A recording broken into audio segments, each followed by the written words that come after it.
In this episode of the Scaling Therapy Practice, we take a look at different ways to grow your practice. Scaling does not always mean more work, and your growth is unique to you. We are so glad that you're here. Let's get started. Psych Maven is proud to support the Scaling Therapy Practice podcast. And if you are someone looking for ideas that are tailored to your own personal style on how to scale and grow your own impact and income as a mental health provider, we hope you might check out our free online assessment. If you go to stp.psychmaven.com, you can take our free personal inventory and find out what your builder type is as a helping professional. This assessment is quick and fun, and it comes with tons of customized resources with your results, so you can discover the best ways to scale that match your own personality. Find the assessment at stp.psychmaven.com. That is stp.psychmaven.com. Have fun with it. Welcome to the Scaling Therapy Practice, a podcast dedicated to helping private practice owners grow their business without the grind. In each episode, we'll bring you expert insights and tips you can use on topics such as business systems, networking, and other growth opportunities. Tune in and join the conversation as we explore how to leave an impact on the world while building a thriving and sustainable therapy practice. This is James Marland with Dr. David Hall with the Scaling Therapy Practice. Thanks for joining us. So, David, we're doing a podcast on scaling. We are doing a podcast. The therapy practices. So one of the first questions people might ask is, why do we even need another podcast on, on this subject for therapists? Even just a general thing. Why do we need another podcast? I think some people, it's just, everyone does a podcast. It's a good question. We're going to talk more as we kind of get into this about the process of James and my conversations that kind of led to the idea of doing a podcast. But I think it's one of these things. Well, I've had the great enjoyment and privilege of knowing lots of people in the mental health space who do really good podcasts. And it's the question, I think, is what's kind of being covered well and what could use, more attention or more focused attention, different sorts of ways. And I think not wanting to get in and reinvent the wheel in your and my conversation, James, seems to be an important thing about this. But, there's a lot of good podcasts out there for therapists, specifically therapists wanting to figure out the business side of mental health practice. There's good general podcasts that handle lots of things in private practice. Want to shout out to our network compatriots for a lot of these, but Gordon Brewer with the Practice of Therapy podcast. Right. They're a great podcast about kind of more the technical aspects, particularly the computer aspects of things of running practice. And Daniel Fava's podcast, great example of that, or even just kind of specific therapist niches of Kim Tolson's The Traveling Therapist for therapists that are wanting to work completely remotely, for those doing kind of niche practices like faith-based practices. And so highlight for Whitney Owens with that. And so we had this question that you and I talked about of what's not being spoken of. And we found a lot of people are trying to grow and they're trying to work, but there's some pain in the growing. Like there's lots of systems to learn, people to manage. If you grow, one of the things, some people just want to stay solo therapist because there's no people to manage when you're a solo therapist. But if you grow to a certain point, eventually you're going to add maybe a virtual assistant or another therapist or a contractor. And how do you manage them? And how do you manage them efficiently? You're always asking, you see it on the message boards. Anybody got a worksheet for evaluations? How do you add a virtual assistant? I'm thinking about making a course or a class. What's a way to do that? How do I run a webinar? All these things for growth, but it's sort of like, oh, I need it now. I need to figure out how to do this. Does anybody have a clue? Who's done this before? Yeah. And growth is a major point. And we really think that a lot of the podcasts we mentioned and other ones just in general address growth and even pain and growth pretty well in the process of people are trying to be more impactful therapists. And so it may be about focusing in on their clinical skills or managerial skills or so many different things. In the idea for this podcast, as James kind of brought it to me, and I thought, this is really cool. I'd love to kind of partner with you as a co-host, is how to grow in ways that don't involve more hassle, for lack of a better term. Because people want to, because there is the growth, but I can tell you, I'm a group practice owner at the time of recording. I have a group of 17 therapists, and it is hard.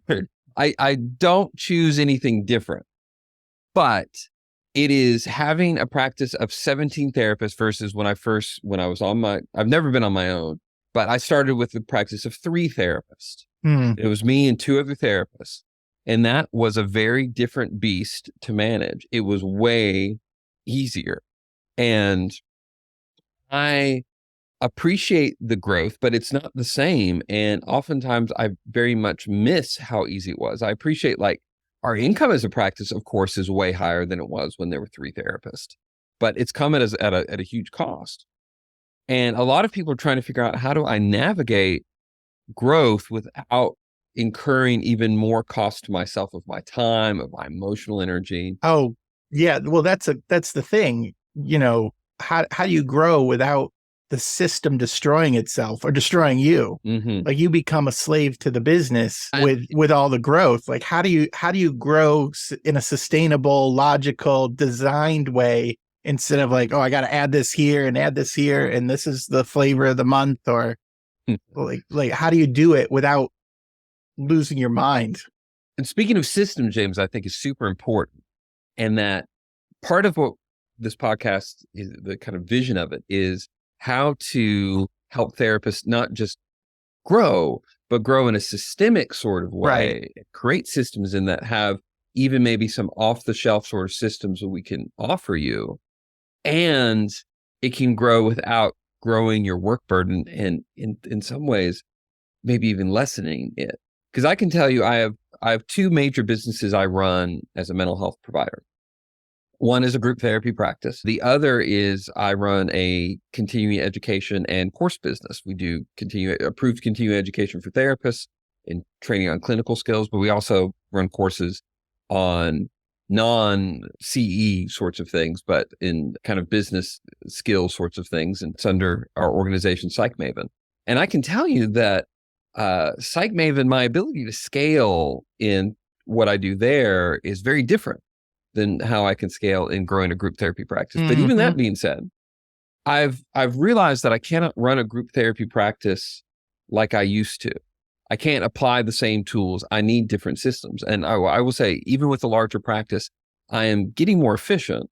And one of my goals is not just to not work harder. I want to work less. And I think I hear so many therapists trying to get that goal, that their major pain point is they want to grow without creating more grind and hassle for themselves. And in fact, they want to be able to grow ideally and maybe even lessen the workload they have. Because I see a lot of therapists, I talk to a lot of therapists that if they're not burned out, they can see it over the horizon. They can see how they're going to get there unless they make some systemic changes. And that goes to what you were saying, James, about creating systems. Yeah, you were telling me right now in the landscape we are 2022, you can be full, right? Like finding the clients because of what's been going on in the world and other things, and the ease of access through online services, you can find the clients. But as the therapist business owner is thinking about it, do they want to sit in the chair for 30 plus hours or 30 plus clients a week with no end in sight? Like, how do you grow beyond that? In some ways, there are therapists who just want to do that. I want to sit in the chair for 30 hours a week, or 30 clients, help as many people as possible. And that's all I want to do. But then they need the systems to cut out everything else. Like, how do you optimize your intake, optimize your rescheduling, optimize your billing? How do you do those things so that you can just be a therapist? That's your way to scale. Your way to scale then is just to see the people you want to see. How do you build that business? There's many ways to scale and grow. You have the two ways, the courses, and then your therapy practice. You're adding people, you're adding opportunities, but there are people who just want to grow with their core business. I see people, I help people. This is how I'm going to grow, but they need systems to scale as well. Yeah. And you bring up a great point, James, because a lot of times I think the pitch has been scaling looks like one thing. Scaling looks like you create an online course, or scaling means you do a coaching program. Right. Scaling means you membership program you or do something. A membership program or whatever it is. And all those things are good. And that's stuff that we want to talk about in our conversations in this podcast. But we really don't want to offer people a one size fits all. Scaling looks, like James said, a lot of different things. And I think highlighting that I talk to therapists that they're like, I didn't get into this to be a manager. I didn't get into this to, I just like to be a therapist. Make that simple. And we live in a very fortunate time in some aspects for that technology particularly has allowed people to run practices with less overhead than ever before. 20 years ago, you needed, if you were a therapist, it was really hard to do it completely on your own. You needed somebody to answer the phone. You needed somebody to check in clients, to handle your billing. Right. As different systems have come into place, people can run really scaled back practices. One of the things I'll probably talk about is, even though I run a large group practice, I don't have any admin staff. We don't have a receptionist, and let's mark that down as an episode. People are going to want to know, how do you do that? Yes, and I've got that automated, and so you can streamline the process and make it a lot more efficient and a lot smoother. Kind of take out that friction to, as James said, just be a therapist. Because a lot of people, we assume people who might be checking out into this aren't looking to move out of one-on-one therapy work. They just want to take out all the other work. Yeah, and absolutely. So scaling can look like all that. And that's what the podcast is, as James kind of has set it up, and where I'm excited to partner with them on this, is about that. How do we help people discover all the different ways that they can scale and apply the different scaling practices for themselves? And, scaling is this idea of growth without increasing the work or pain, and ideally even decreasing it over time. Of how can you grow? You can impact more people in more positive ways.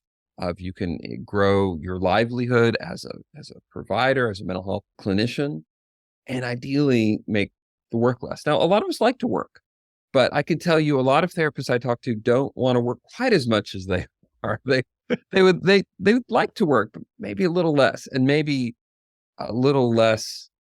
There's the great expression of figuring out how to work smarter, not harder. And I think that's a big thing about this too. Like, there are a lot of things you can do to make it harder for yourself. We want to give you tools for it to be smarter. Yeah, I think a lot of people think if I want to grow, I got to spread myself thinner. I need more and more. The system, the business will need more and more of me, and we're going to be working towards helping therapists and practice owners create systems that don't spread themselves out, but they grow in a way that puts them in a place where they're best able to serve their industry, their client, without removing all the good things that they like doing. Yeah. So the thing about it was the work smarter, not harder. It was disproportionate. I think it was a book I recently read on course creation. It'll come to me in a second. It's Graham Cochrane's book. How to get paid for what you know. Yeah. How to get paid for what you know. It's disproportionate work. You put in some work, but the benefit you get out of it is disproportionate to what you put in. So those systems and things that you put in place, you're able to get more with less, do that type of, I love how he said that. It was just, that's what a lot of what we're trying to do. That's what I'm trying to do I'm trying to help therapists create courses for themselves so that they can sort of get out of the chair a little bit, share their knowledge, help people, but also put some of that on automatic so you don't have to keep doing it over and over again, like your course business. Sure. And a lot of people might be listening to this and thinking like, I've seen books, I've seen blog posts, I've listened to podcast episodes on all this, and it just feels overwhelming. It feels like there are all these systems to learn. And I can't speak for James.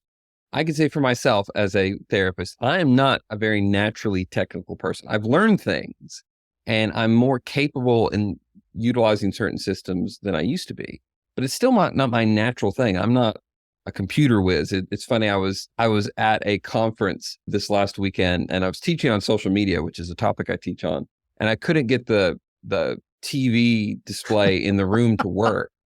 And I was being chastised by someone in the building. They're like, I thought you were the technology person. I'm like, look, I'm a psychologist. I'm here to teach this. Like, I don't necessarily know how to make this TV work. And some of what we want to offer is not like, hey, you have to go get another degree to figure out how to make all these things work. Like, what is the easiest plug-in sorts of ways? Sometimes it's kind of small adjustments that kind of improve the system. So if any of this speaks to you, if any of these kind of pain points speak to you, that you're trying to figure out how to grow in all the different ways that growth means without working harder, and maybe there's the dream of working less. That's kind of the vision we want to put before you all. And we've got, a lot of stuff coming up as we're launching. There's going to be a lot of episodes very quickly back to back, and we hope you all check them out. But yeah, this is the vision: how to grow in as a mental health provider. If you're a therapist, other helping professional, but doing client work in counseling as a psychotherapist, how to grow and how to scale, as we said, without this being this endless, I've got to come up with another 5 hours in my week. Because I see so many therapists do that. It's the pain point, as James was saying, doesn't seem to be most therapists I know, are able to get clients, are able to make that part of things work. It's figuring out efficiencies and it not just feeling like you're burning the candle at both ends, because that's so many of us in the profession. So yeah, James, we've got a shorter episode we wanted to start people with, but yeah, so what's one thing you want people to remember from this episode? I'll go first while you think about your one thing. The one thing I want people to remember is there are different ways to grow. You can be the therapist who wants to just see clients. You can be the therapist who wants to add staff.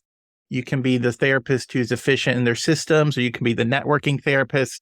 There are lots of different ways to scale and grow, and we want to help you scale in a way that it's your natural way of growth, and just join us for the ride. That's a good one thing. I kind of wish I had thought of it, because it's good. It is. I had more time to think about it. I'm going to reiterate your one thing.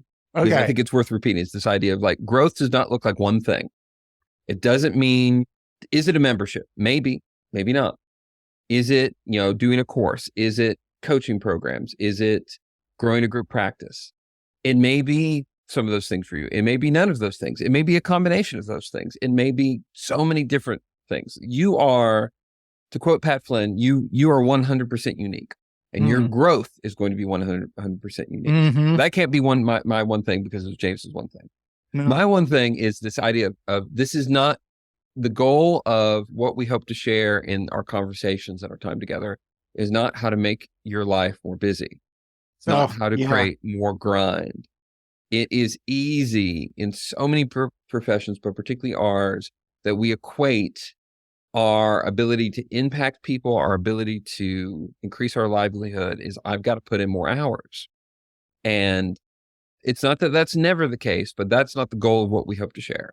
We hope to share that you're able to grow without adding those extra hours, and ideally, maybe even a little less. I keep on working towards my early retirement. I'm not doing a very good job, because I agree to co-host a podcast with somebody and other things. But it doesn't mean I'm not working towards it. One of my friends and a mentor of mine in the psychotherapy field, Bill O'Hanlon, you can actually go to his website, BillO'Hanlon.com, and he's got a free book download. It's one of his favorite books. Bill's written 40 books, but his book is called A Lazy Man's Guide to Success. And it's a mantra I kind of want to live by. I'd like to be able to get there. But if you're looking to grow without increasing the grind, grow without grind. Grow without the grind. Grow with less grind, then that's the one thing we hope you all take away from what we're hoping to share with you in the episodes to come. All right. Well, this has been James Marland and Dr. David Hall with the Scaling Therapy Practice Podcast. Thanks so much for joining us. We'll see you next week. Thank you for tuning into the Scaling Therapy Practice. We hope you found the information helpful and informative. Please keep in mind that the context of this podcast is for general information purposes only. It is not intended as tax or legal advice. If you have any legal questions or concerns, we strongly encourage you to consult with a qualified professional in your area.